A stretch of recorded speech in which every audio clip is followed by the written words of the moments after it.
Oi, gente, sou a professora Vera Nascimento e a gente vai dar agora continuidade à nossa aula de literatura. Lembrando que na aula anterior a gente tratou sobre estilos de época, né? E aí a gente vai ver os estilos de época da literatura portuguesa. Na literatura de Portugal, que é a literatura portuguesa, lembrando o seguinte, nós estamos estudando a literatura portuguesa porque a literatura brasileira, a formação da literatura brasileira, ela advém da literatura portuguesa. Porque os portugueses que vieram aqui para o Brasil foi que trouxeram a literatura para cá. Então, os nossos primeiros escritores eram portugueses. Então, no Brasil, nós temos uma influência forte da literatura portuguesa. Por isso que a gente estuda primeiro a literatura portuguesa, para depois a gente entrar na literatura brasileira. A gente tem uma visão geral da literatura portuguesa, então a gente vem para a literatura brasileira.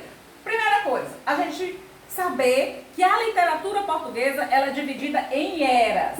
As eras são classificadas em era medieval, era clássica e a era moderna. Sendo que dentro de cada uma há um conjunto de movimentos literários.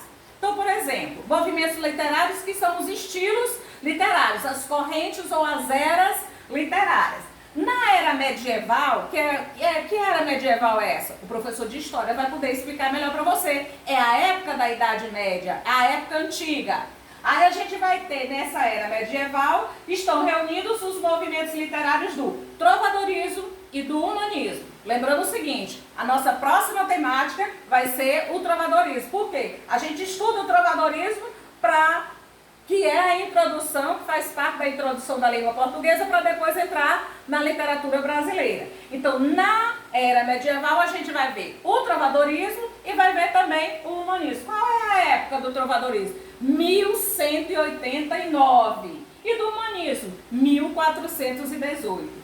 Aí depois a gente vai para a era clássica. Na era clássica encontram-se as escolas classicismo, barroco, arcadismo. Qual é a época de cada um? O classicismo em 1527, o barroco em 1580 e o arcadismo em 1756. Então, qual é a literatura, o primeiro tipo de literatura, o primeiro estilo de época que veio aqui para o Brasil? Vai ser esse bem ali, ó, barroco. Por quê? 1580.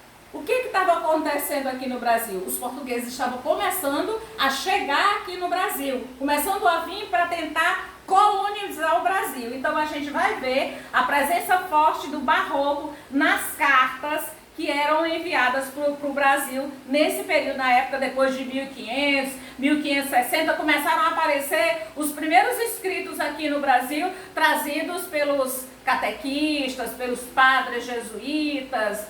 E aí depois a gente vai para a Era Moderna. A Era Moderna, também conhecida como a Era Romântica, e isso da literatura portuguesa. A gente já não estuda esses movimentos da literatura portuguesa, porque a partir de 1500 a gente já passa para a literatura brasileira, para estudar a literatura brasileira que é trazida aqui para o Brasil, né? A literatura portuguesa trazida aqui para o Brasil, a partir de 1500. Então, na Era Moderna, a gente vai ter o romantismo, lá em Portugal, o realismo, o naturalismo, o simbolismo e a gente vai ver também o modernismo. Beleza? A gente está por aqui e continua na próxima aula.